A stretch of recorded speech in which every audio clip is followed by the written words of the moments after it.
Greetings from Snake Mountain Boat Works on Monday, May 20, 2024. Here's an update on a boat you haven't seen for a while. She's Orca, 1947 Chris-Craft S-25 Sportsman. We have at this point finished her 5200 bottom, and Joe has been focusing on the decks and the hull sides. Well, I'll just hand it over to Joe and he can talk to us about what he's been doing and where he is. Yeah, this one's actually been a pretty big challenge. If you remember right, the planks that were on the sides, we were able to save. But in the process, some of them were pretty cupped. So when we took them off and reapplied them, we used the Thixo Flex to seal any kind of void or anything in the seams. And that made a huge difference. And then we lined the whole side of the boat, both sides, like 4 times, and used our Hutchins flatboards. And we were able to get this super faired. So when we go and keep applying varnish, it's going to get easier to fare as we go, and it should look like an absolute mirror. The decks, same thing. The foredeck was, it wasn't as bad as I thought it was going to be because of the, if you remember the aft deck, I ended up having to do some replacing on the back because it was so brittle and shot. Where the deck up here, I was able to keep sanding it, getting it fair.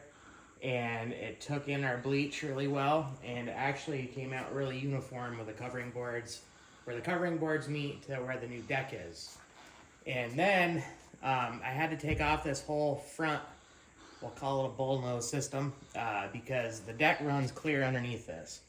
So what I did is I took all that off. I got about 5 coats on the deck, and I got my seam sealer underneath it, so that way no water can go in underneath. And then I applied all this, the bullnose system more or less, and got that all down with the Thixo Flex as well.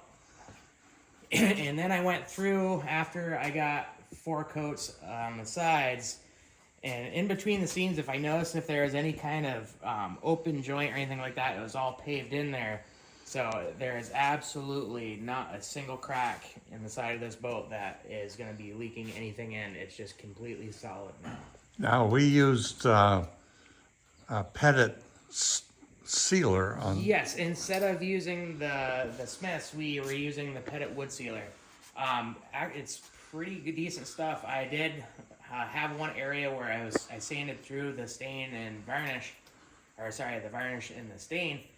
And I was easily able, once I scuffed it up a little bit with some 80, I was able to reapply stain, and actually took stain in where if you go to wipe it off, it doesn't come off completely, where you use a CPES. But with this wood sealer, you're actually able to reapply stain if you accidentally have an accident where you rub through your stain.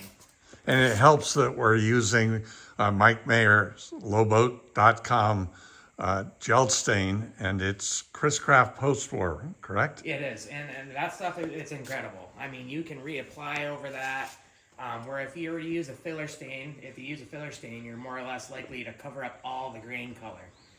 Where this stain, it really allows all the nice grain to pop out, and it actually looks really good. Now, why are these sides so crappy looking right now? Well, right now, so this is a 25-foot boat, and with a basically 7-foot transom, so I had to go through and hand scuff. After my 5 coats, I went through and hand scuffed it just to break it down a little bit, because you don't really want to use a sander on this until you get upwards of 12. Once you get to 12, then it's a little bit easier and safer to go through and start flat sanding it again. But up till then, every 3 coats, I go through and scuff it all by hand. Wow. And this was with 320, so it takes a little while.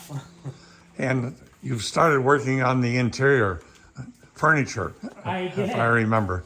So there is, where the engine is, there's a section of deck that actually goes over, and that's this piece over here. This is all original. I didn't have to change anything to it, other than I had to sand it just like I sanded everything else, because it was a little bit like microwave bacon. But once I got it all flat sanded, I got it all bleached, stained, and also sealed. And now this actually has the most coats on it, because this was done before everything else was. And then I got a few of these pieces. This is where our pass-through is in the front. This actually gets upholstered, so we have to get this finished to be able to get upholstered. And we have a dash that is all been remade. Because if you remember this one, somebody had taken and cut a square chunk out of the original, and it was pretty beaten up. So this is an exact replica of what it was. And then these are our helm stations, where I gotta get these stained next. But I have some plugs that I had to refinish, and hopefully by the end of the week, those will start to receive varnish as well. Wow, that's great. And our Orca is coming along.